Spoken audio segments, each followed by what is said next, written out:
Coach Frank, how are you doing today, man? I'm good. So, I'm really excited to have you on.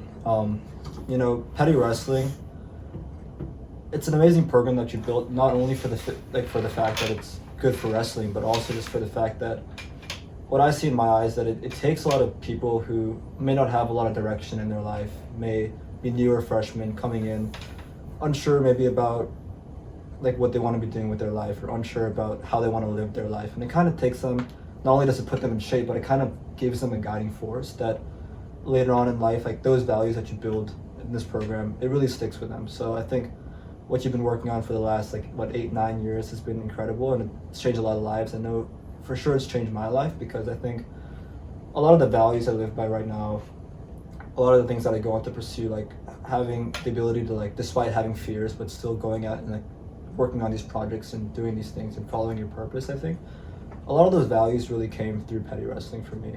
So I think it's incredible you started that. Thank you a lot for creating this program, because you've helped change so many young people's lives. So. I appreciate that, Shaurya. Yeah. You do you remember, I feel like there was a conversation we had a couple of years ago. I feel like you've pointed this out to me before. I think you came to me in Potter South. I don't know where it was. I'm pretty sure it was Potter South, because did you live in Potter South? I did, yeah. Yeah.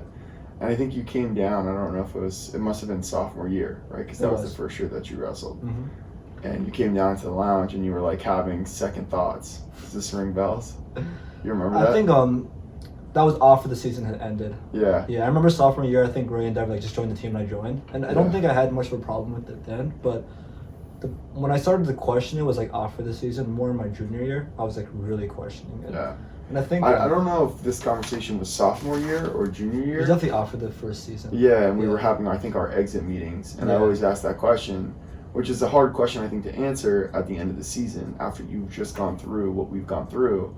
And it's are you coming back? Are you planning to return to wrestling next season?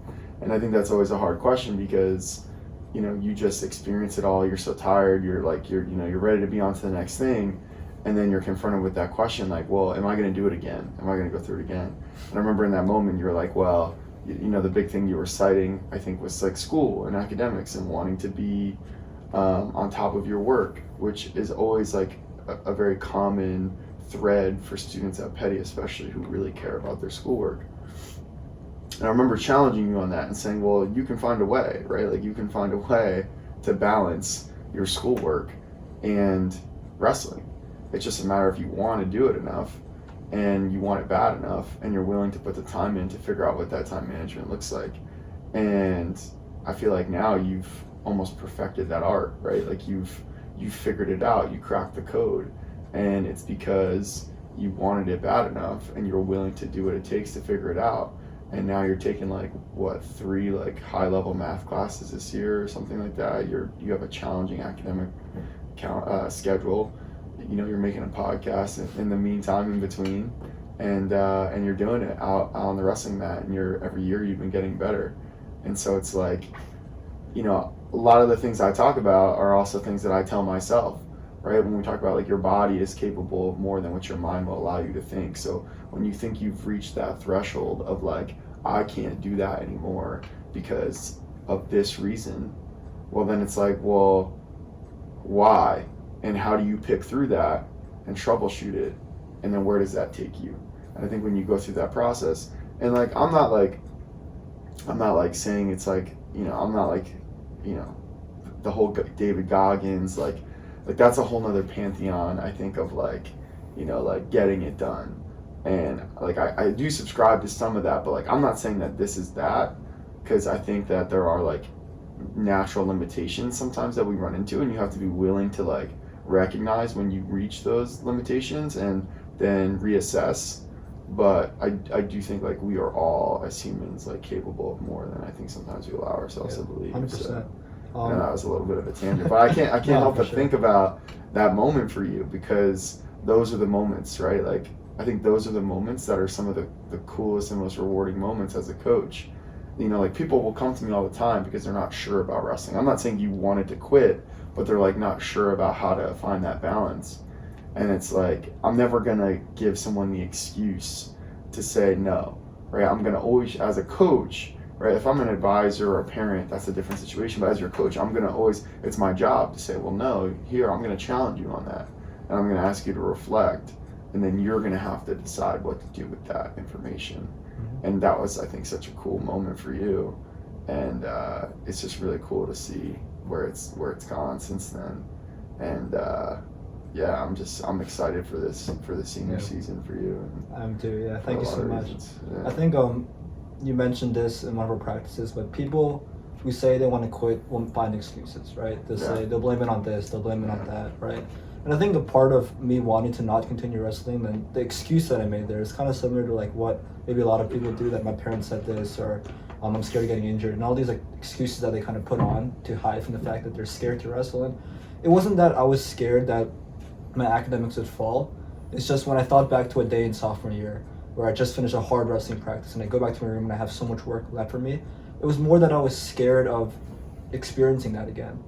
And it was more that I was holding back in fear than really that I was scared my grades would drop. Because truly, like, sure, grades are important, school's important, but I think there's more to life than just doing well academically. And I think if you find something that really fulfills you, you really want to just try and do as much of that as possible, right? And I think that's different for what everyone has, but I'm glad I stuck with it. And when you mentioned that, sure, like there's sometimes limitations people have, right? That, okay, they really don't have enough time for this.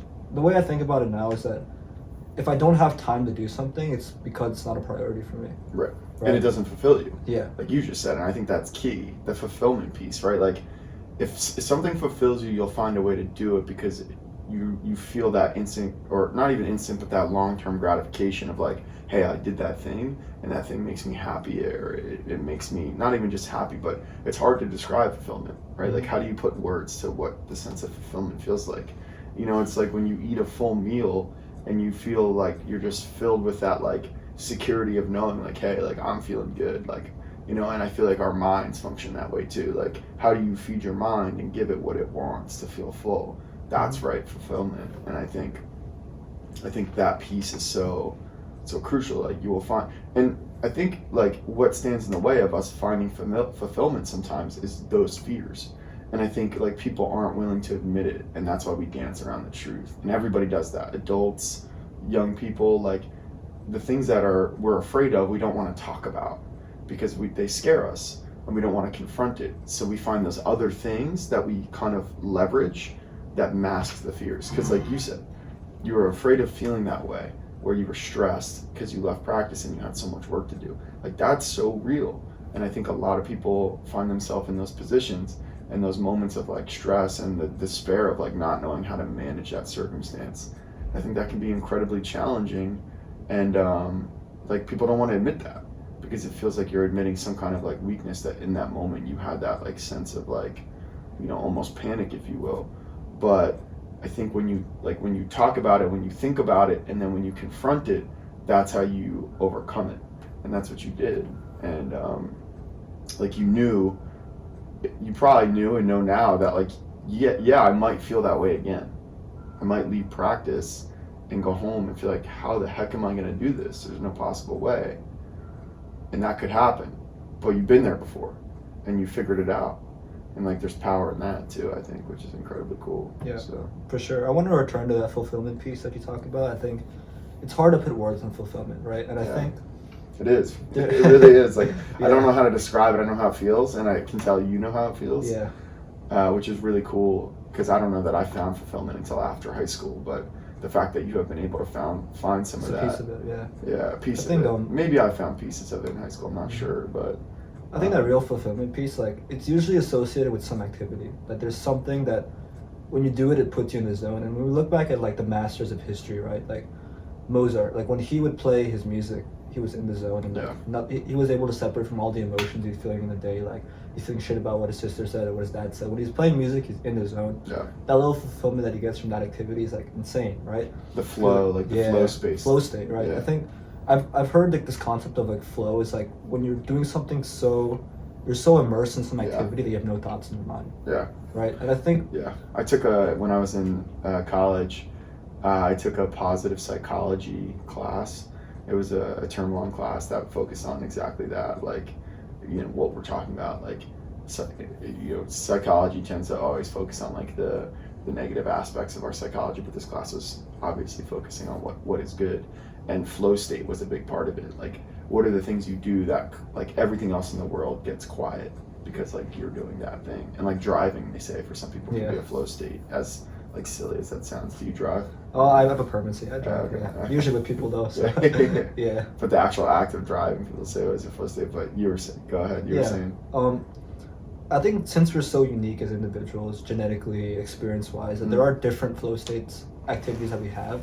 But I think the problem is that people are not able to really find it a lot in their life because you kind of throw into a system where like you have to like learn X, Y, Z and do X, Y, Z and take these tests and go to school at this time, right? When I think there are, I know people, at least in our environment, people are always trying to try new things and stuff like that, whether it's an instrument. And I think just exploring, like spending time in your life where you say yes to everything. I think my sophomore year was a period where I said yes to everything. Yeah. Right? Like, join cross country. Okay, I joined cross country. Try this thing. Devin Ray said, come join wrestling. I just tried it. Like, why not? Right. You know, I think just like trying everything as much as possible and like feeling through the fear of like, like holding back. Like, I don't really want to do this. Like, just doing it anyways can unlock, like, for me, like cross country wasn't a flow state activity at all and I hated it. But wrestling. But that's information. Like, getting information is good. Yeah, that's good. Yeah, for sure. I think for me, my main flow state activities, one is wrestling. Just because when I'm wrestling, I have no thoughts in my mind. And like, that's why whenever I wrestle, like, I just feel great the next 2 days. Like, I feel more at peace, like, more gratitude for life, more like, I feel like I'm going to bed with a smile on my face, kind of. But that's cool. I feel that way too. And I feel like as busy as work gets when wrestling season kicks in, because it takes so much of my attention because I want it to, because I want to put the energy into it. Like, it doesn't bother me that like other areas like classwork are gonna then like build up, because it's like when we're in practice and when we're there, it's like nothing else matters. Yeah, and that is really cool. When you have something to focus on, like right now in the present, you stop thinking about the shit from the future, so you're not as anxious and not as stressed as you normally are. And I think in addition to wrestling, like I noticed probably in like September that I really enjoy just talking to people, and that kind of puts me in a flow state. And I also like learning, right? I spend a lot of time watching podcasts, reading books, and I'm like, you know what? I'd enjoy doing something like this, or I enjoy talking to people. And I think when I started this, so that's the origins of the Baruah Bravery podcast. Yeah, so that makes sense. I remember it was like the week before long weekend. I'm like, you know, let's just do it. Like, why not, right? And I call Max, we do the first one, then I do one the next day, and I'm like, this feels good. And you can see the difference. Like, you just, when you have like a core purpose in life, that like, yes, this is the one thing I just want to do as much of as possible. Like that one activity or like form of work. Like maybe for you it's Peddie wrestling right now. That core thing that you're thinking about all the time. You're in the shower, you're thinking about it. Like you're walking class, you're thinking about it. I think when you have a purpose, you feel very fulfilled. Right, coming back to the fulfillment piece. But I know there have been periods in my life where I haven't had that. Like even over the summer when I was working my EXP lab, like when I was spending like 8 hours a day like sitting inside and like coding, like I didn't feel that fulfillment in my life. And I do have a journal, so I sometimes read back journals, and it's so different. You can see like the state of mind that I have is like, I didn't feel great over the summer, but it's so different now. So I think I really encourage like other people to just keep trying new things and find out those activities that like bring you so much joy, and then work to kind of like feel through that fear. And, it makes me wonder, like, as I hear you talk about that, like, do you think there's people out there that never find it, that like never get a piece of it, or find that sense of fulfillment?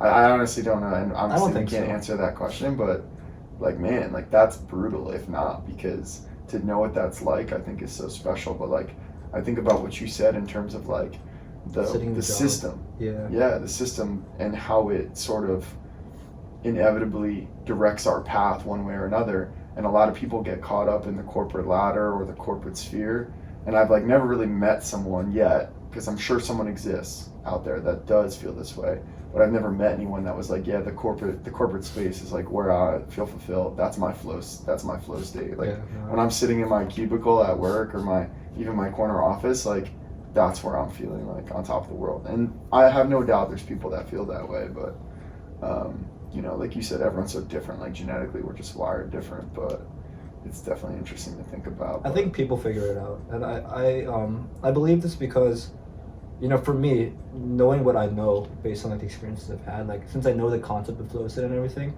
I think if you put me in a job, like it would suck, right? Because I know how bad it is, and I'm just conscious about that.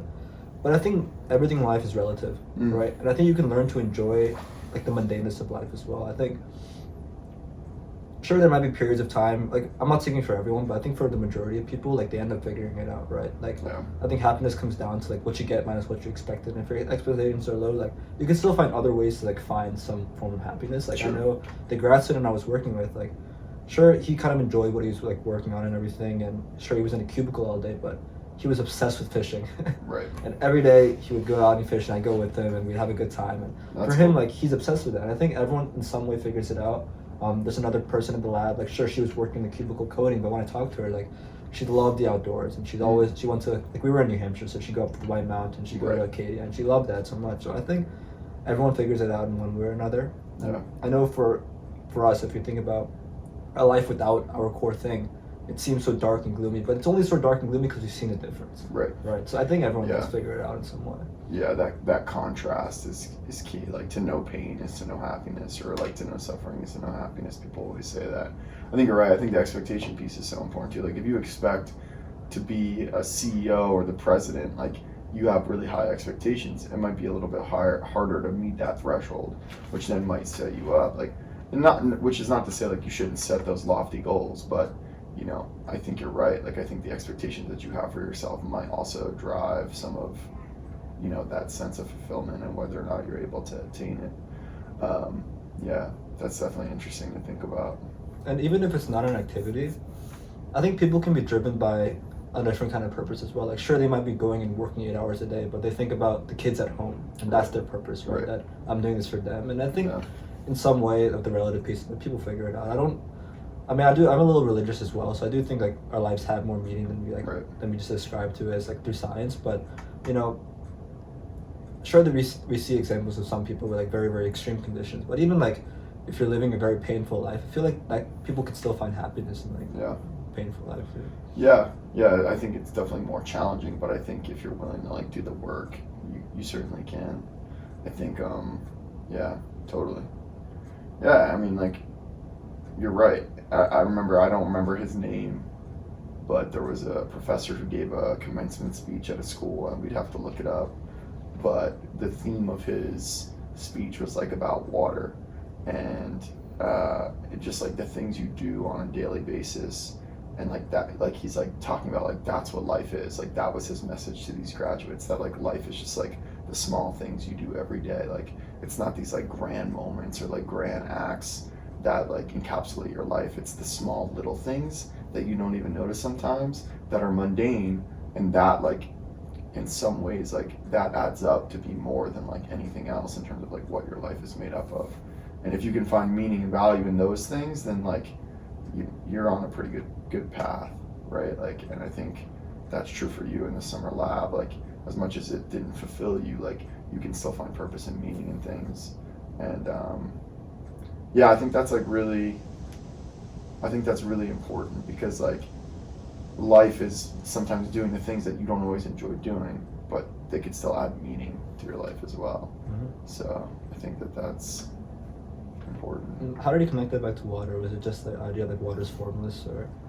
We'd have to look up the speech, and I might be misquoting it with the water piece, but I'm pretty sure that that's what it was. It was just like something about like, I think like the steadiness of like water.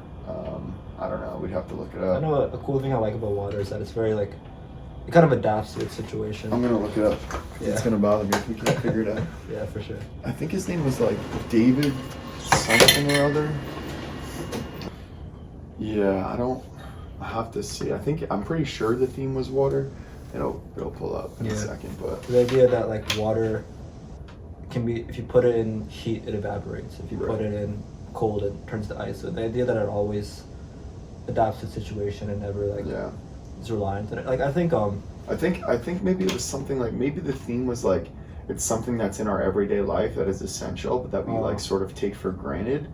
Like it's so essential, it's there all the time, but like we don't really think about it. It's like water. Like I think that's maybe what he was saying, but I'll have to look, because it might have been something completely different that wasn't about water, and I could completely misquoting it. But the theme, I know the theme is definitely like on target, which is like that idea.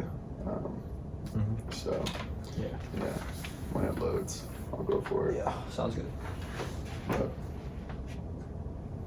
But when you said religion, like what kind of religion? What is your So, I'm more of a Hindu, so Hinduism. And when I say religion, it's not like I strictly follow it, I'd say, but it's more that What came first in India? Was it Hinduism or Buddhism? I should know this, but I don't. I think Hinduism. I actually don't know myself because there's so many religions in India. Yeah, so, tons. Yeah, I mean, they you all have have their own Christianity, history. Islam, Yeah. everything it's a melting pot of religions for sure. Yeah, I don't know the exact history of like what came first, but I know it's like 10,000, 11,000 years And ago. do you go to a Hindu temple? Like, are you that? My religious, family is or- like we do go to temples once in a while, but I will admit it's not like a thing we do a lot. We definitely do, like if it's like Diwali or something like that, we try to do. Right. Yeah. But I think with me it's more of a recent thing. Like I've kind of grown up, like I'm vegetarian and things like that are part of the religion, but it's not like I strictly followed, like I read it and like followed like things like that. But Right. I think more it's grown in my life just because it's a way of life, I think. And Yeah. there's a lot of values in the religion that like the idea of freeing yourself from like the material world, the idea of freeing yourself from your thoughts and things like that. That I do like sometimes read about them because it interests me a lot and it kind of guides me in how I want to live my own life. And Yeah. I think there might be a period later in my life where that's a bigger purpose to me, and that when that does become, then I might lean more into that. But Yeah, it's called "This Is Water" by David Foster Wallace. Commencement speech. and who is he? I think he's like a professor or something. I'd invite you to go ahead because I'm sure going to protect me. I can put this up on the thing as well afterwards. Greetings, thanks, and congratulations to Kenyon's graduating class of Kenyon. 2005. There are these two young fish swimming along, and they happen to meet an older fish swimming the other way, who nods at them and says, "Morning, boys, how's the water?" And the two young fish swim on for a bit, and then eventually one of them looks over at the other and goes, "What the hell is water?" This is a standard requirement of U.S. commencement speeches, the deployment of didactic little parable-ish stories. The story thing turns out to be one of the better, less bullshitty conventions of the genre. But if you're worried that I plan to present myself here as the wise older fish explaining what water is to you younger fish, please don't be. I am not the wise old fish. The point of the fish story is merely that the most obvious, important realities are often the ones that are hardest to see and talk about. Stated as an English sentence, of course, this is just a banal platitude. But the fact is that in the day-to-day trenches of adult existence, banal platitudes can have a life or death importance. Or so I wish to suggest to you on this dry and lovely morning. Of course, the main requirement of speeches like this is that I'm supposed to talk about your liberal arts education's meaning, to try to explain why the degree you're about to receive has actual human value instead of just a material payoff. Yeah. Yeah, So- I like what you're saying though. Yeah, it's definitely worth listening to. It's obviously like 20 minutes long or whatever, but I think that idea, like the water idea, like he just said, the banal Forget platitudes, about like it. the things that like are most obvious that you don't realize or take for granted, end up being like really important to your life, right? Like, and I think that's the same idea we were talking about before, which is like it's the stuff that you do every day that is constantly surrounds you or is a constant in your life that really like adds up to be like the sum of what your life is when like inevitably you face your mortality. So I've told this story on the podcast before, but I think I'll tell it again because I think it's a pretty important one. So I was sitting at lunch one day and it was pretty early. And lunch, like no one was there. It was like 11:30 maybe. So it was just me. There was someone sitting across from the table from me, and there's like a Peddie faculty member with her child, like on the other side of the room, right? And I see like the child is like being a child. He's kind of running around. He's like exploring and doing little things, right? And then his mom is like kind of annoyed, but whatever, right? Then his mom goes and starts walking up the stairs and saying, "I'm leaving," and you can see him just get so scared, right? Like, "Where's my mom at?" And then she's like, "Mom, sorry, I'm late. I'm coming," right? And again, that's a little thing, right? It's a little part of life that was like pretty beautiful to see. But I look at the person sitting across from me just scrolling on his phone, right? Kind of missed the whole thing, right? When I was sitting there like watching them, like this beautiful thing, someone was like just kind of missed it all, right? And that kind of showed me that we try to block out all the mundaneness of a life with distraction. That, I'm walking to class, I'll just go on my phone, or I'll listen to music, or I have 10 minutes, I'm waiting for you to come, so I'll go on my phone, right? I think we try to block out all the mundaneness of the life, which is like stimulation, but I feel like a lot of like the beauty of life, like the gratitude for the small things, comes just from just being and like being bored, just enjoying it, you know, like enjoying the mundaneness of it.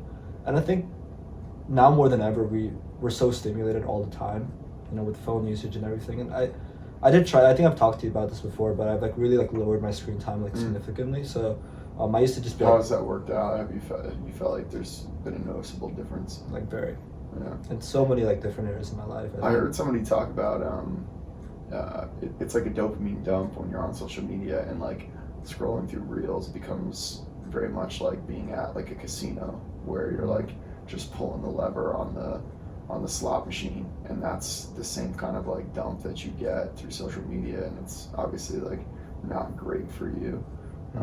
I mean, because that's how they design the apps, right? I mean, Yeah. these casino machines are designed by not always giving you the reward, right? You Right. might get the reward, you might not. The same way like these Keeps you reels are seeking designed. it, yeah. Yeah. Because they'll give you some bad videos, but they won't give you a good video every time. Right. They'll give you a good video every time you get bored. Right. But the fact that you're hunting for those good videos is how they addict you. But Right. you know, it makes life like a lot more shallow, I think. Yeah. And I feel like your baseline just goes so high when you don't like engage with as much stimulation and things like that. But I know I see like noticeable differences, like my mental state of being, like Yeah. level of happiness and all that. But Yeah. but even other things as well, like just even listening to music, I realized I went through some periods of time where I kind of stopped listening to music, and You couldn't stop listening. no, to I stopped listening to music. Oh, you stopped. Yeah, I mean, I love music and everything. Yeah, yeah. But I think on like weeks and weeks without doing it, and like that's another like huge difference that it's made. That you kind of just walk to class and you appreciate like the trees and like the air and everything. I know that sounds kind of like corny, but it really does make you feel very good. You know. Yeah, I mean, it goes back to that piece with Hinduism that we were talking about before, like separating from the material world and just like your kind of state of mindset and being grounded and taking the time to like take in your surroundings. And yeah, I think there's so much power in that. I think the more you can do it, the better. And I feel like there's certainly science that supports all of that, right? Like I remember reading at one point that like, because you know, there was a point in my life where I did a lot of trail running, a lot more than I have been recently. And, you know, I always think back at that time period as being such a, like, helpful experience because you know, I remember reading somewhere or hearing that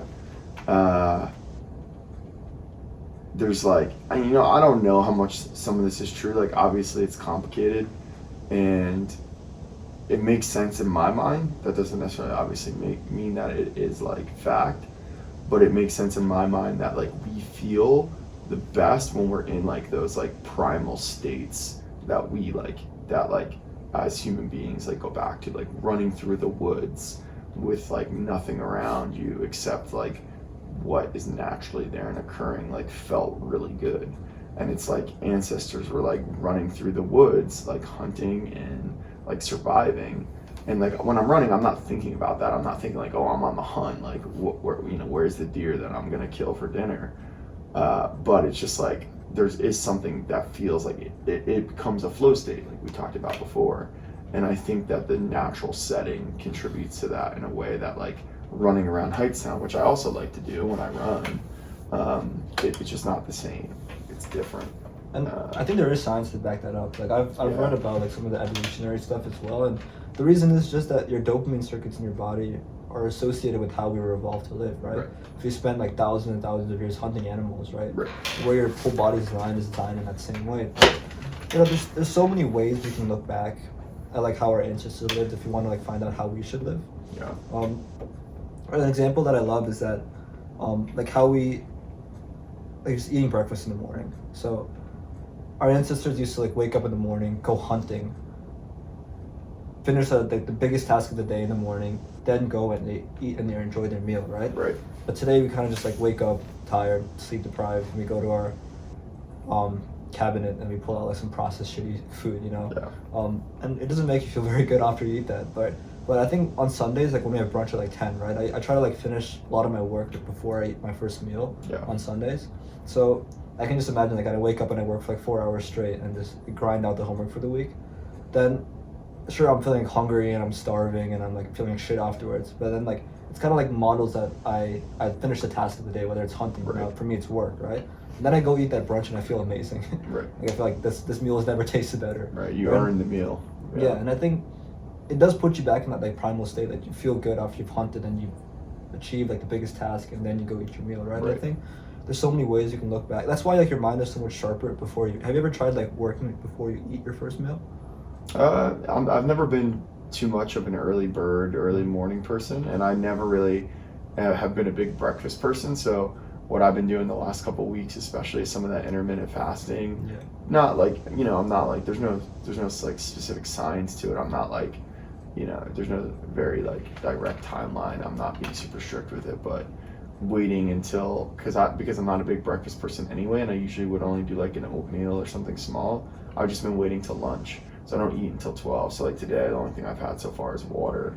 And the idea is like, all right, if I go to bed before, you know, midnight or before, then that's like a 12-hour window where, you know, I'm fasting. I haven't read enough about like, you know, different states of the body and the fast and like ketosis and all that kind of stuff. But similarly, like I can understand somewhat of what you're saying, just because, you know, you start to feel hungry, like I've got a lot done, then I go enjoy lunch, and similar kind of concept. Do you think the intermittent fasting like has made you feel better, like just overall, you think? Or personally, like where I am right now, you know, like your body's changed, and you know, like obviously, and like, you know, Shaurya, you're like, you know, young guy, like I didn't really think or worry about diet at all as a young guy, because like I was just like, wasn't at the forefront. But like older adults will say, like, as you get older, your body changes, and I'm really noticing that in the last couple of years.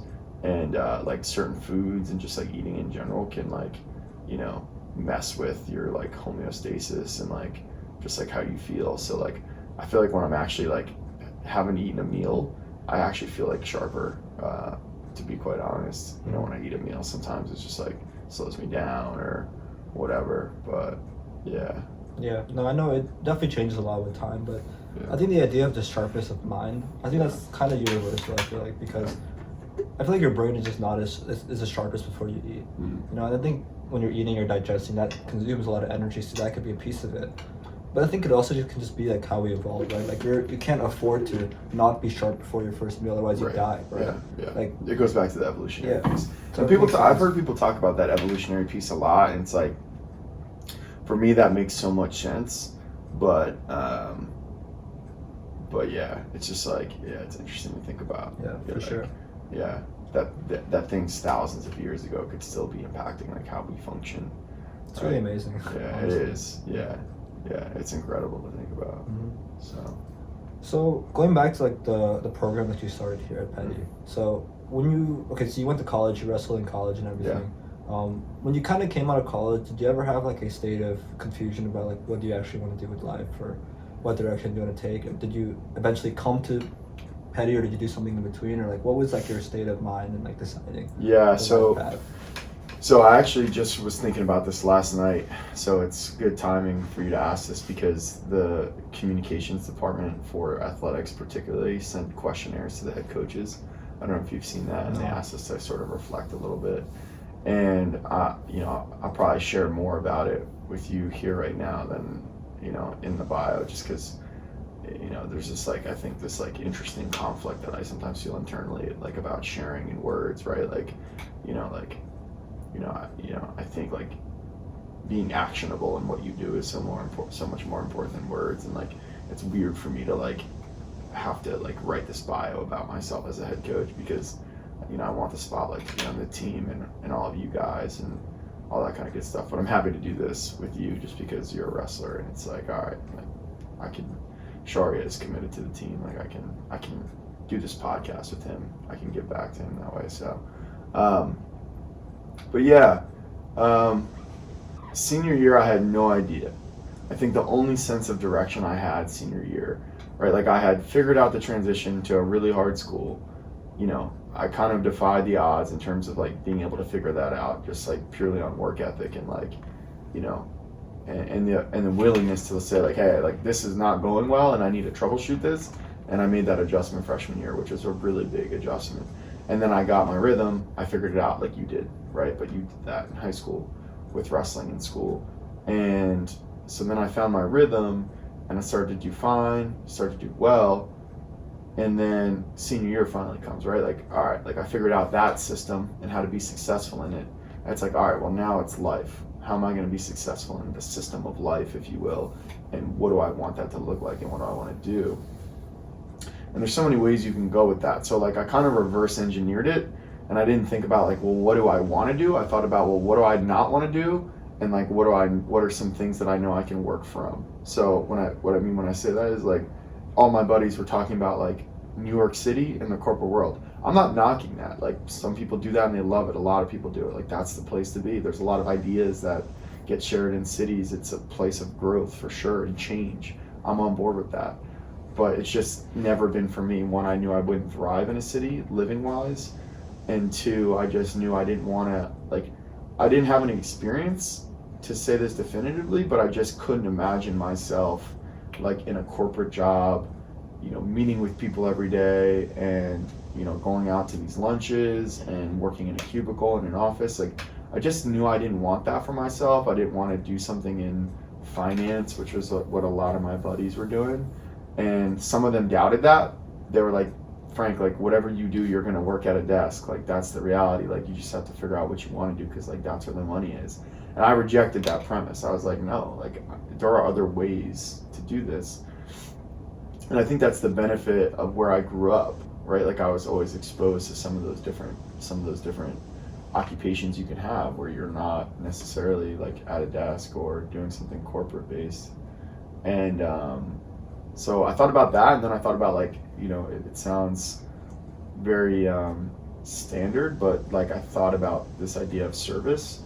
And I had a lot of good examples of that in my life, with my mom being a teacher, my dad being in law enforcement, my grandparents being in the military. Like I was really certain senior year, I was like, military is what I want to do. Like I was dead set on that. I was really confident that that's the path I wanted to go. I felt pretty strongly about that. And there's this program that they do where you can become an officer. It's like an indirect route. I'm drawing a blank on what it's called right now. It's called Officer Candidate School, OCS. And so I was like looking into that. I had been talking to a recruiter that was like a Marine recruiter. I had been on the phone with him a couple times. And I was like, all right, like I'm going to do that. Or in Linden, where I grew up, they have career firefighters who do pretty well for themselves. And I was like, yeah, I didn't need to go to college to do that. But like, who's to say like that's not my path? Like, I can still have a great education and decide to be a firefighter, like if that's what fulfills me and that's what I want to do. So I was pursuing all that, and I was like, well, what am I going to do in the meantime? Because that's not going to happen in September, right? Like I'm graduating in August, or not August, I'm graduating in May. Yeah. It's not going to, like, you know, I had a summer job, which was good, but like, what am I going to be doing in September, right? Because I didn't want to be idle. Like I don't do good with idle. Like I don't like not having anything to do, right? Not having a purpose. So I was like, all right, like I'll look into education stuff maybe. And my coach was like, hey, there's private schools where you don't need to have a certification, but you can get hired at some good private schools, boarding schools, and coach. And he was like, I have buddies who do it and they love it, and you know, it's a great living. So one thing led to another. I found Peddie, and you know, again, got really lucky, just like my college experience. And Peddie needed someone to help out in the history department, so they hired me on as an intern, really. I wasn't hired full-time initially. It was only supposed to be a year or two. And I got lucky because everyone I talked to was like, you're not going to find anything in the New Jersey, New York area. You're probably going to end up in New England because that's where all the boarding schools are. And I just got like a lot of, sometimes I think, I do believe in luck a little bit. I think you can make your own luck, but I do think sometimes things just have to align. And there were a number of things that aligned that allowed me to be at Peddie. And yeah, there's more to the story, kind of, I guess, of like why I stayed, but that's how I sort of navigated that uncertainty of not knowing what I wanted to do or where I wanted to be. So yeah. Yeah, no, I like that a lot. I think I like the piece of it, like for people that might be like confused about direction, that you don't always need to know what you want to do, but you can very well know what you don't want to do and run away from that, right? Yeah. I think what scares me the most is that state of complacency, that luckily you did not fall into that where everyone's telling you this is the way you live. Right. Like, you have no other choice. You have Right. to work in New York City, you have to work the job. That's reality, right? The word reality, the word should, like this is the only way you can do it. And I think I really like respect the fact that, you know, you knew that you wouldn't be fulfilled, you wouldn't be happy just going the conventional path, being complacent, because then you don't feel like you have much agency, right? Kind of feel like you're on autopilot at that point. Right. But you know, Yeah. you recognize that, okay, you don't want this, you ran away from that, and you saw that, okay, service, okay, cool, firefighting, okay, and as you said, the paths align, and you kind of just figure your way out and come back to that piece that, you know, what are those people who don't ever find fulfillment? Like, I think it just ends up just working out, right? Right.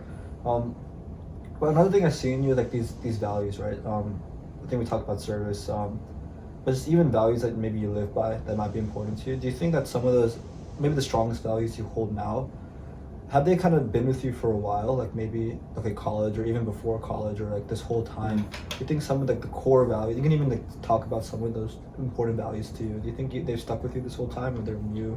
Or Yeah, I think like I don't know, Shaurya. I think it's multifaceted. I think it's always complicated, like what drives the value system that we create internally. You know, like I think there's never like one thing that you could point towards that like created that, right? Like it could be religion, it could be parenting, it could be experiences that you've had that you don't even realize subconsciously have impacted like the way that you think and process the world.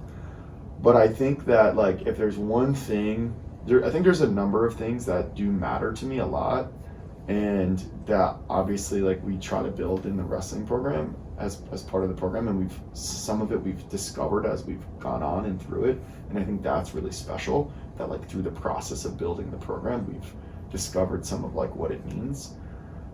But I think like being in the service of others and being selfless and making sacrifices, because I think all of those ideas are tied together. I just think that like it's one thing to say that, and then it's another thing to like live it and do it. And I think that for me, it's like always aspiring to be that. And I don't know what drives that. I think that it could be like I said, like super complex. There's a lot to it. I think like we live in a world where like that right now is like incredibly like sexy. Like that is what everyone wants because it sounds good and it looks good and it's celebrated in society to like do those things. And like I recognize it a lot. So like I often reflect like, well, is that what drives it then? Like, is it because I know that that's valued in society, being selfless, making sacrifices for others, that, you know, not being the center of attention? Like, so is that driving my decision making? And I don't think that's the case. Obviously, you know, I'm going to think that that's not the case because like any like sentient being is going to think that like it's not like, you know, the approval of others that's driving their decision making. And I feel like I'm able to say that with some certainty because I often will do things, I think, that, like we talk about in the wrestling program, what you do when people aren't watching.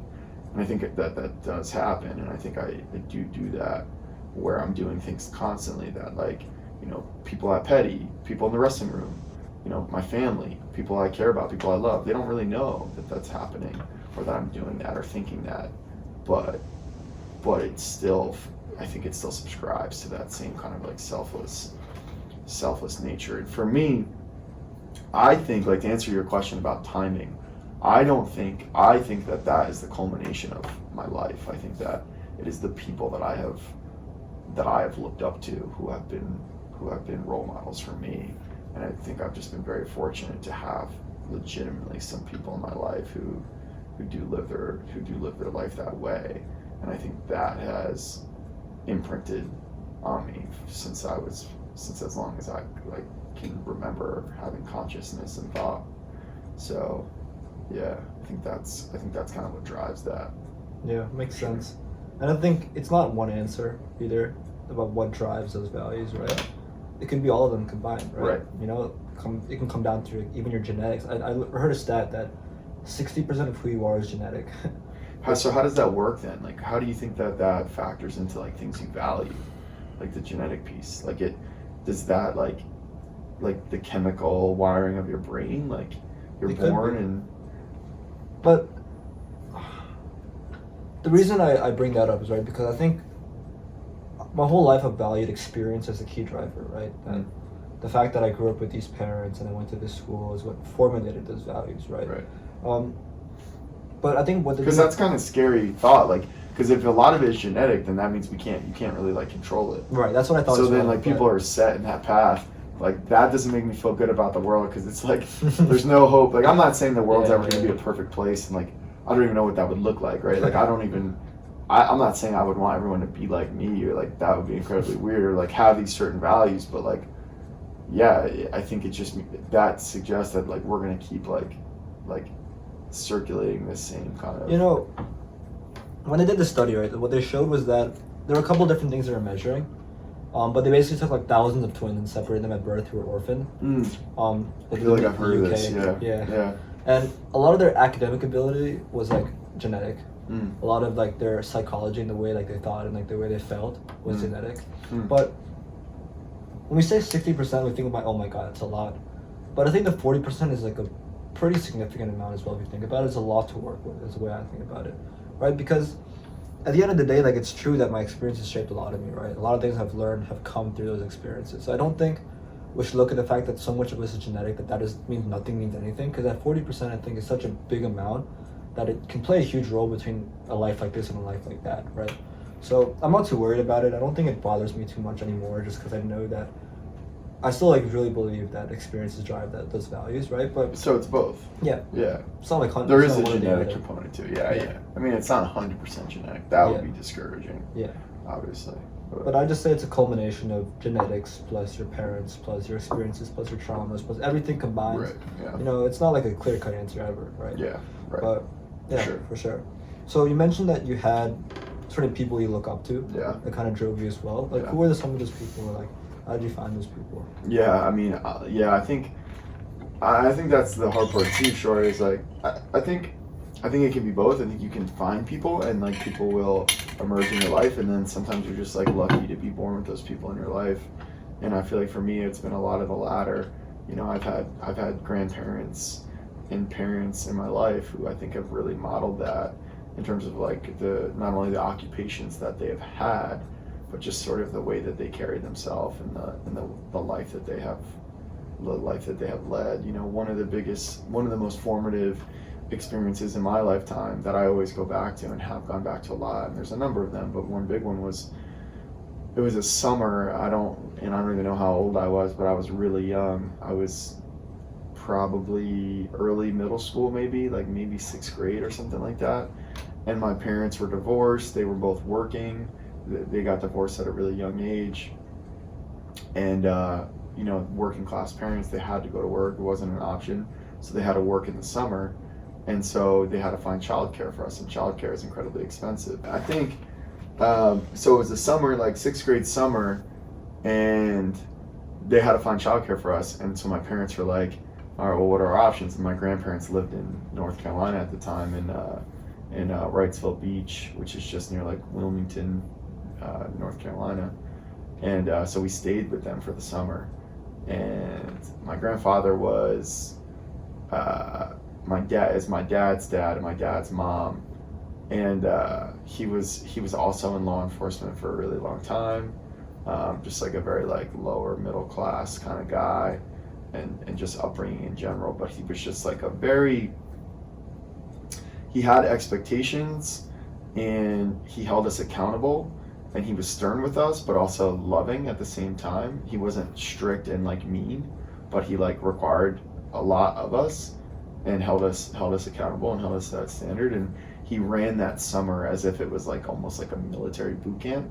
Like, we weren't like going through obstacle courses and like, you know, doing crazy stuff like that, but like there was a system of merits and demerits. So like if you did something good, then you gained in rank. If you did something bad, you could be demoted. He had like a brig, which was like timeout, which is like, the brig is like a military prison almost. And you know, it wasn't anything serious, but like if you did something wrong, like you get put in timeout essentially. And in that summer, I learned a lot of like really important like basic life skills, like how to ride a bike, how to swim, both down there with him. I learned how to do that. And yeah, it was just, it's hard to describe how life-changing that summer was, because it was like a lot of it was like me doing things that I shouldn't have been doing and getting in trouble for it, and then learning from that, and then like seeing how he carried himself and being able to like watch that very closely. I think that drove a lot of sort of how I like envisioned wanting to like live my life and what I wanted to grow up to be like, for sure. And yeah, so that's definitely a memory that I think, you know, I come back to a lot when I think about like who I am today, for sure. That's amazing. It's pretty early on to like 5th grade. Yeah. I like that story a lot because I think when I think about parenting like from time to time, because I do know I want to have kids and everything, and maybe earlier on, sometime in my 20s. And, you know, I think about like parenting a lot because I want to be like a father that's able to, you know, have my kids grow up with like good values and everything. But also like I don't want to be like, super strict. I want to give them like love, and I think that's an important piece of it as well. But you know, it seems to me like the story you share, like your grandfather did kind of a perfect job of that, right? Like, you didn't feel like he was some like dictator or some strict guy that was like forcing you and made you feel miserable. Like, you know, but he was instilling good values in you. He was teaching you like these essential life skills and spending time with you, and you know, and I think having a mentor or like anyone you look up to, they don't necessarily even have to tell you anything for them to change you, right? I think just being around them kind of updates your psychology, just seeing the way they carry themselves, you know. Like I wouldn't say like I've had anyone like that like in like face-to-face interaction, but I mean I found people like online and in the internet who when I surround myself, I think Peddie wrestling is definitely one piece that we talked about. That's definitely changed my whole vision of like how to carry myself and things like that, like how to feel through fear, how to do the work when I don't feel like doing it, things like that. But even just other like values I hold, like values of family, you know, values of purpose and freedom and things like that. Like I'd say like there are definitely people that I've maybe watched online, like on podcasts and things like that, that have shaped my, you know, the way I see the world. And it's not necessarily always them telling me do this, do that, right? Or it's not like I'm teaching you to take a cold shower or whatever, but it's like just being around them, your mind starts to think in their own way, right? Yeah. And I think that's why that mental dynamic can be very powerful. Yeah, I you know, I feel like I remember like reading different quotes or stats that like say like who you surround yourself with is who you become. I think there's truth in that for sure. Totally. I think it's just inevitable, like because it becomes your environment. So yeah, it's interesting to think about. 100%. So I want to see if I brought a book with me. I want to see if I might have forgot it. So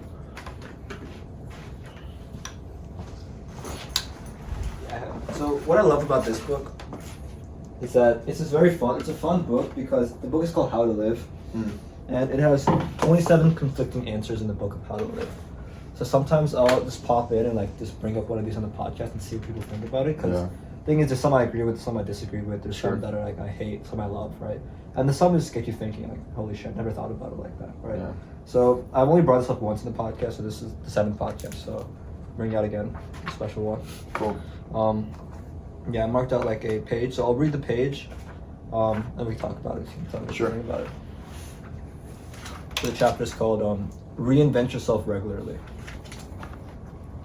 Every year or two, change your job and move somewhere new. Change the way you eat, look, and talk.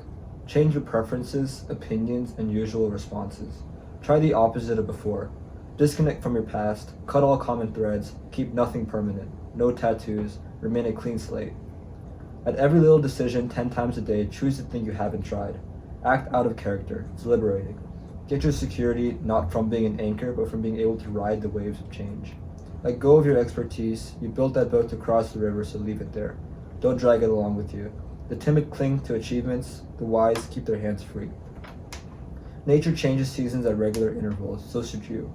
We can't prolong one season. Never stay too long. Knowing something is going to end gives you more appreciation for it.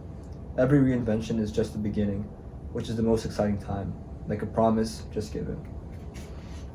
What do you think? So what is the contradictory nature in that? Like you said, like the cover of the book says that like things can be like contradictory. Yeah. So this one less of, but I'll give you an example. Like the first chapter is telling you should be independent. Mm-hmm. The second chapter is telling you must commit. Oh, okay. You know, things like that. Like. So what is the contradiction to the one you just read? So this one was. It's not necessarily like ones that always match up. Oh, I see. But like there might be one that's like master something. So choose one thing and do as much of it as possible, right? This one's saying keep changing your life or experience everything. So yeah, I mean, what do I think about it? I think it goes back to what you talked about earlier in terms of like you can only find fulfillment if you try a lot of different things, and if you're willing to like embrace things that make you uncomfortable or put yourself in those positions. I think that's how discovery happens. And so like to be intentional about that, like that page is suggesting, and to do that, you know, I think it says once a year, like, you know, completely like reframe everything and change everything. I think it's an interesting idea. I think the loophole in it, or the challenge, not even the challenge, but like if I were to poke holes in it, I would say is just like there's limitations to that, and eventually you might find yourself in a place where like you're constantly changing everything, that like you don't find any permanence in the stuff that you're doing, and then it's difficult to like get good at it or develop it. And so, you know, in order to like really master a skill, you have to continue to do it and have that permanence. And then another downside is like with a lack of predictability, you know, then that might wear on some other relationships that you have, right? Because like if someone you care about has an expectation of like, you know, sort of who you are, and you're constantly like flipping that on its head, like it can be pretty extreme. So I just think like I always am cautious of anything that is like, I think extreme. I think that's extreme, right? Like because it's saying to like do this always. I think you could take some of that and apply it, like flip things you would normally say on its head and say it differently. Like that's kind of a cool thing, I think, to try, and you could do that in little bits and pieces. But if you were to constantly do that, it could inevitably kind of like isolate you, because you're just like, you know, you're sort of like always like unhinged almost to an extent. So it's like, I think that's its purpose though. It's being extreme to get you to think about it in the idea that, or with the intention that will then edge you a little bit closer towards it. Yeah. Not that you will fully become it. So that's what I was going to say as well. I think that's ultimately the goal, is like, it's just like trying to encourage you to do more of it, not necessarily become it. Because like if you were to become that, like I think that would be the extreme. And it's like the opposite of that is like to be incredibly stagnant and do nothing to change. I think that's problematic too. So I think like many things, it's like finding the gray area and like living in that gray area. Like I think living in gray area is so important. I think it's so hard for a lot of people nowadays, and it's getting increasingly harder and harder. But like I feel like living in the gray areas of everything and like finding the gray areas a really important skill. So it's like I would just take that and say like, all right, like here are some like helpful pieces of advice. Like how do we put some spice of that into our approach without like just like dumping the whole thing in to the point that it becomes like almost like intolerable because it's over flavored. Yeah. So yeah, I agree with that. One of the things I love about the book is you just go so extreme in everything. Yeah. And you know, it's kind of interesting to get you thinking about it, right? Right. But when I read it, like I think it can serve as a wake up call for people who are living very, very repetitive lives. Right. Yeah. And you know, I don't think my life feels that way right now, but occasionally it can, right? Yeah. Like, you're just doing the same thing every single day, right? Yeah. And which is why like sometimes just like reinventing not your entire life but pieces of your life just for the sake of it, like once in a while, right, I think can be pretty cool. Obviously not completely, but maybe like try a new thing, right? Do this new thing. Like, okay, I spent 51 weeks a year doing this thing. Why don't the last week just try something else, right? And I think that's the thing that I kind of want to integrate more of, because in my sophomore year, I kind of was doing that, trying a lot of new things. And since I formulated like a few things that I really like, I've kind of like kept doing those things. And I mean, I do start new things every once in a while, right? Which I think that's healthy. Like that's what you should do for sure. Like in there, it was like claiming like change your appearance like completely like once a year. Like what does that look like? You become like what? Like you're like a mohawk or something. Yeah, you're like rocking like super like punk clothes, and you got like your hair waxed out, and like you dye it. Like I don't even know what that looks like, right? Like so some of it is just like, all right, like that's like completely bizarre. But I agree with that. Yeah. So I know right now, like your life, right? The things that you probably spend the most time doing is probably like Peddie wrestling, your job as like, you know, in the history house, you know, like teaching Magla, teaching humanities, and you have dorm duty, right? Mm. So I'm assuming like these things probably take up a lot of the time in your day, plus firefighting and all the other things. So you do a great job of filling up your time in the day, right? Yeah. Would you say that there's anything else that I haven't touched on that activity you pursue that really brings you a lot of fulfillment, or anything you want to try doing, or anything like that maybe new that you've maybe recently been thinking about, like you want to try this thing or something else? In terms of like the stuff we just talked about, like Or or just any anything activity in general. Yeah. I think that like building Peddie wrestling in particular and being at Peddie, I think like on the scale has given me certainly a sense of fulfillment for sure. That's undeniable.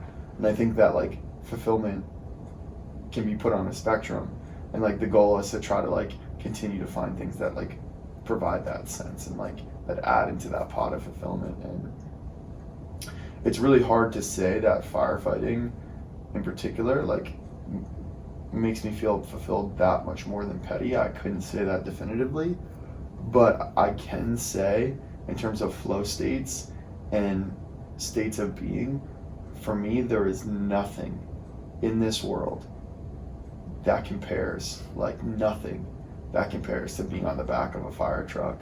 Not driving, because I do drive and that's fine, but being on the back of a fire truck, going to a car accident, going to a fire, like for me there's nothing in the world that compares to that feeling. I cannot describe that at all, couldn't put words to it. And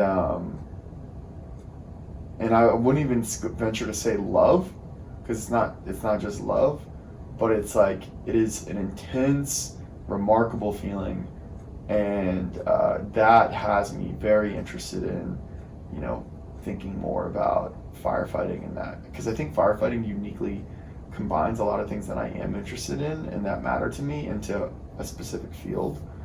And so just exploring that more and more is something that I'm very interested in doing. So it's a challenge because, you know, there are a lot of different things that you have to do in order to advance in the work and to like do the work more. I think the beauty of it is that I'm able to do Peddie and the firefighting thing simultaneously. I've thought about doing the firefighting career and not doing the Peddie piece at all. And I've been thinking about that I think a lot recently, and I'm not sure where that's going to take me, because I think if I were to make a job change, it would be more of changing careers, not making a lateral move to like a different school. And so it's like, you know, I've been trying to parse out and try different stuff to decide if that's what I want to do. And so in terms of like trying new stuff and you know, challenging yourself, one of the things you need to do in order to become a firefighter career, to get paid for it or do more of it in more like specialized or advanced ways, like New Jersey has a task force, which is like a special teams firefighting crew that goes around the country. Like that would be a dream to do that someday and get deployed to different areas. But to do that, you have to have a lot of training and a lot of certifications, which I have a lot of. But one of the big ones is to be an EMT. You have to have your emergency medical technician. And so it's like another like 200-hour course. It's a big commitment. It's a significant commitment. So it's like thinking about all those things that can put me in a position to do more of what I feel fulfilled by. So that's like definitely something I've been thinking a lot about. But then there's like a complicating piece to all this, which is like the realities of the world, which is like at a certain level, right? Like, because I think like money is a whole nother podcast, but like money, I think there's like a threshold you reach where it's like happiness and money, like you find it and it's like you're good and you can live, and like the more money you have after that, change it. Like it's not going to really change the set point like you talked about before. But it's like, you know, Peddie to firefighting, like it would like throw off some of that threshold, because like firefighters don't make a lot of money at all. And then like, you know, at Peddie they give us housing, which is like a huge benefit. Like I'd have to buy my own house, I'd have to like, you know, worry about paying bills and all that kind of stuff. So it's like those trade-offs. Not that that's like a barrier, but like there's other people in my life that are relying on me as well. It's not just about me, right? And it goes back to that selfless piece. Like, you know, I have parents I have to help take care of. I have other responsibilities that require my attention. So it's like all of those factors play a role. For sure. And I'm sure you'll figure it out. I mean, it's amazing that you have this thing in the first place that brings you that immense joy and fulfillment. So, yeah, I mean, it's not an easy decision, of course, because you need to, you know, all these like things you mentioned that kind of stand in the way of that. But I mean, even if you had like no limits, like nothing holding you back, like you know that that's the life you want to live, right? Just being a firefighter. Right. So what does it kind of look like for you right now? So like how many like hours or like what do you give to the firefighter? Like how does that kind of work with like your position right now? Like, The thing with firefighting is so unique. Like, I think a lot of people don't really understand how it works, and it's hard to comprehend. Like, we say career and volunteer. 70% of the country is volunteer. It's mostly only cities that have career paid firefighters fully staffed, and volunteers do exactly the same work that career firefighters do. They just do it for no money, which is a wild concept when you think about it. And for us, it's not shift based; it's call volume based. So, through the podcast, you've been hearing the tones go off. You hear it in practice all the time. That means there's a call, right? Like this one that went out just now is a gas leak. It's an emergency, but it's not like someone's life is in direct threat. Typically, like it's very rare that would be the case. So, if it was a car accident or a fire, I'd been like, all right, podcast is over. I gotta go. But you go when you can, and you respond now when you can. And the department has requirements that are the minimum, but the minimum is very minimal. It's not a lot. And so, like, in a given year, we might have 700 calls, and I'd say I probably run, I think right now I'm at like, last year I think I finished with like 40%. So I don't know what the math is on that. 40% of 700? Yeah, I think last year I ran like probably like 300 something calls in total, which is almost a call a day. Some days you run 3 calls in a row on like a Sunday or a day over break, because there's a storm out, and you just get one call after the other. Does it go up at night at all? Mm-hmm. Any time of day, you'd be in bed, and does it ever wake you up? Yeah, totally. Wake up at 2 o'clock in the morning, and it's wild, right? I'm in my pajamas, I'm in bed, get woken up in the middle of my sleep because the tones go off. Throw some real clothes on, jump on my bike, pedal down, and throw my gear on, and next thing you know, we're cutting someone out of a car on the turnpike. Like, it's a crazy life, right? Like, but and that's what I mean, right? Like, yeah, and that's what I mean when I say like things that you do that people don't know about. Like, like I could be at practice or in class, and like that gives me like it also gives me a sense of fulfillment to know that like I could be presenting on Parents' Day and like talking to these parents, but I was up all night because I was running calls, and like they don't know that, and I'm not gonna tell them that, but I know that, and it's like, and then it's like I'm doing that and I'm doing it well, and it's like I just did some other like crazy stuff overnight that is like wild to even imagine, like the different sort of worlds that you can exist in, and but yeah, it wakes you up in the middle of the night, and whatever you go when you can, and I think the piece you mentioned, that it makes you feel very good, right? I think people have different ways of accessing that, right? Like for you, the idea that you're living these parallel lives, and it fulfills you that you're doing a good job of doing that, even if people are not like recognizing it and knowing about it. But some people might find that like through like mastering something else, right? Like there's a lot of kids at Peddie who just love like mastering the school system, being number one, right? Getting good grades, right? And the other people who like mastering something else. I think different people have different ways of accessing that, but really that idea of pursuit of something, that achievement is like, I think when we talk about like what is fulfillment, right? Right. I think if you want to simplify it down, like a lot of it is just achieving something that's meaningful, right? In pursuit of something that's meaningful, right? Yeah, totally. And yeah, I agree. I think you're right. I think like if we were to try to develop a working definition, I think that would be pretty on target. And yeah, like I do think to some extent everyone is born into the world with some kind of like purpose. And I think I feel that way partly because of what you said before in terms of like genetics and how genetics drive us. And I do feel like we all have some kind of like, even if it's not like a specific occupation, but we have like a purpose to fulfill that's like wired in us. And when the closer you can get to that, whatever that is, and the closer you can become to finding it, the more you will also feel fulfilled as well. And I think we all have like a meaningful purpose in life, and it's just like a matter of like finding what that is. So yeah, I'm reading this book right now. It's amazing. I mentioned it a couple times in here as well, called Mastery by Robert Greene. You heard about that? I haven't heard it, no. Right. So I think this idea of purpose, I first learned about it when I read this book, a different book, like last summer. So it was called The Way of the Superior Man, and it talks about the idea of your purpose and finding your purpose, things like that. The Way of the Superior Man. Yeah, it's an interesting. That's intense. I don't know how I feel about that, but yeah, I like that book a lot though, because it talks about the idea of like your purpose and finding freedom and things like that. Sure. Yeah.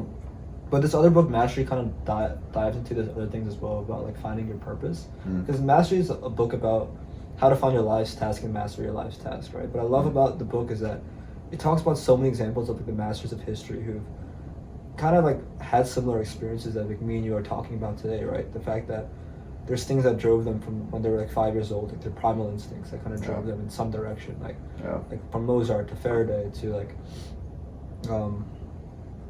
Leonardo da Vinci, like all like the masters of history who have kind of mastered some craft. It's like I think they're so rare because unfortunately with history, like you need your life's task to line up with where you were placed, right? Like the fact that you love art and you happen to be in a place where you can pursue art. Like for Mozart, like his whole family played piano, right? He grew up looking at his sister playing piano, right? Like if Mozart was born into a different family, he might have never even discovered that art, right? But I think more and more today, your purpose could be like wrestling, but you could never. Maybe you're born in a place where like wrestling doesn't even exist. Exactly. Yeah. Yeah, that's crazy to think about. But you know, I think it's more and more accessible today than it was in the past. Because in the past, it's like you have very, very little control about like the circumstances as well. Yeah. You know, like, and I think today there are a lot of opportunities we do take for granted for it. Because like the piece you mentioned before, that we take a lot of the things around us for granted. Right. And I was talking about this yesterday with Bohan on the podcast. Like just being here at Peddie, there's so many opportunities we have that no one takes advantage of, right? And people hold back, like, oh, I don't have time, or things like that, when they have something they want to do, but they don't do it. But, you know, then I like this concept a lot. I love talking about, like, your life's task and finding it, because there's something so unique about it that's hard to explain, right? And when you find that one thing that brings you, like, so much meaning. Yeah. Cool. All right, well, thank you so much for coming down tonight. Cool. Coach Frank. All right, cool. Thank you so much. Yeah, awesome.